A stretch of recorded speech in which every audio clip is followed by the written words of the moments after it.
I was much more excited by it, and that first story that was like that was Hieroglyphics, which is a story of a wee lassie who's dyslexic, and I wanted to write from the point of view of somebody who was dyslexic. And the thing is, if you're dyslexic, I mean, life is very difficult, and particularly school is very difficult. And we're also talking about, I mean, it's still very difficult, but there's a lot more technology now. But when I was writing that story, technology was less available in schools and so on, and it was harder.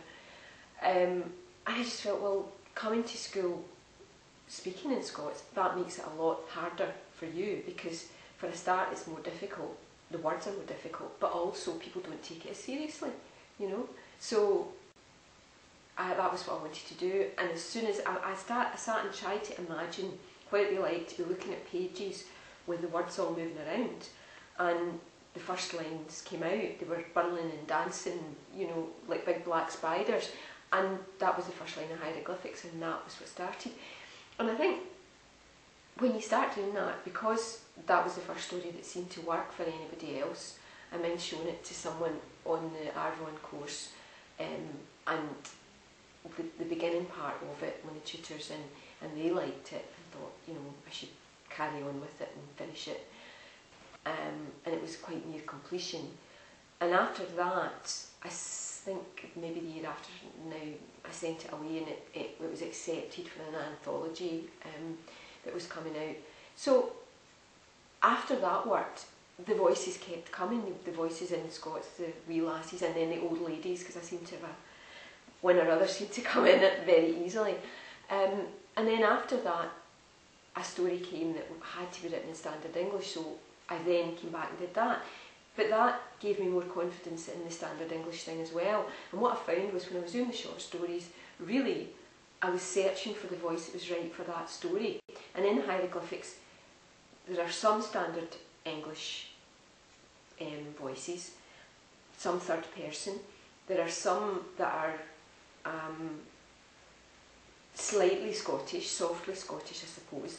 There are others that are very broad, and there are others that are degrees in between, and there's one which was one that I really, really wanted to write, which has got two voices of the same person, but she's a child in one of them with a very broad Scots voice, and as an adult she's speaking in standard English because she's to some extent been educated out of her original voice. And I wanted to parallel not just having two different voices, but in a sense two incidents that happened to the wee lassie and to the adult, and also the voices were really important in that. So I think I'm fairly obsessed with voice. Yeah. Voice is the entry point for you. It's key. Yeah. It's getting the voice right, and if the voice is right, and if it sounds wrong, then there's something wrong. Maybe I don't know what it is, but there's something wrong for me. That's how that's crucial for me. Would you say that in terms of kind of current tastes amongst readers, that the fact that voice seems to be so important for readers these days, that's also helped? Possibly so. But I was going to say that although people may not be familiar with a Scots voice written down, even though they may well be very familiar with hearing it, it's still something of perhaps a barrier on the page initially.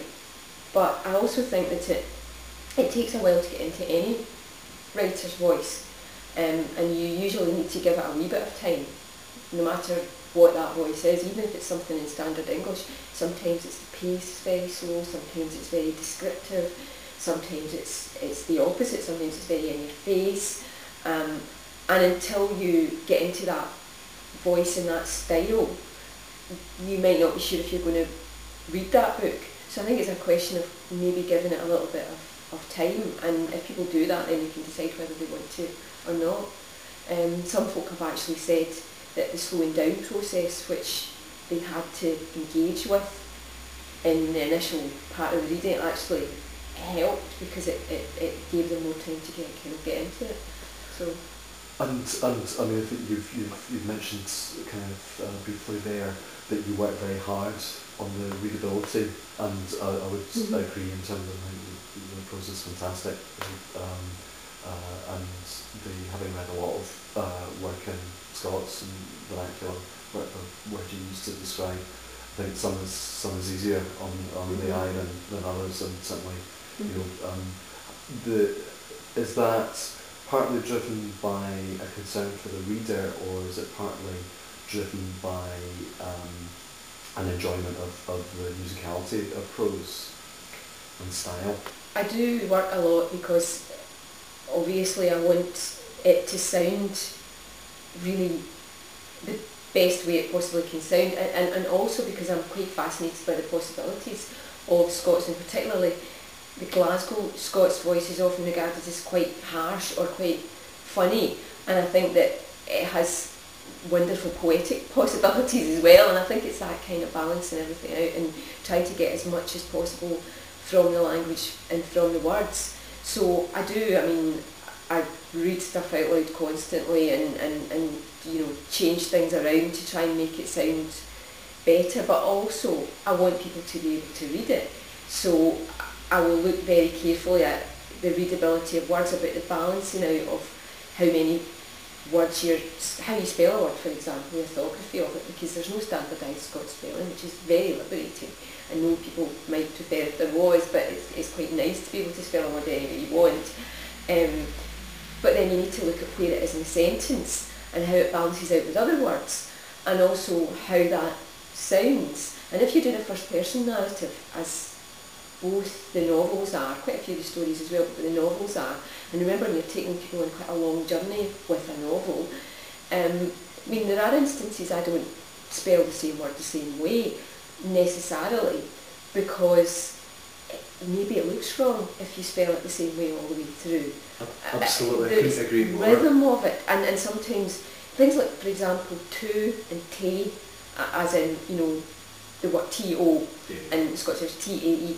Now sometimes that rhythmically, I've gone through things and changed it one way, changed it back, because sometimes, and also if you listen really carefully to how folks speak, sometimes it is that longer te, and sometimes it's te. It's almost like really short. It depends on where it comes in the sentence, depends on what word precedes it and follows it. I couldn't agree more. So it's actually it is a lot of fun in lots of ways to do that, but at the end of the day, there's no point in me, I want people to be able to read it, so I want it to be readable.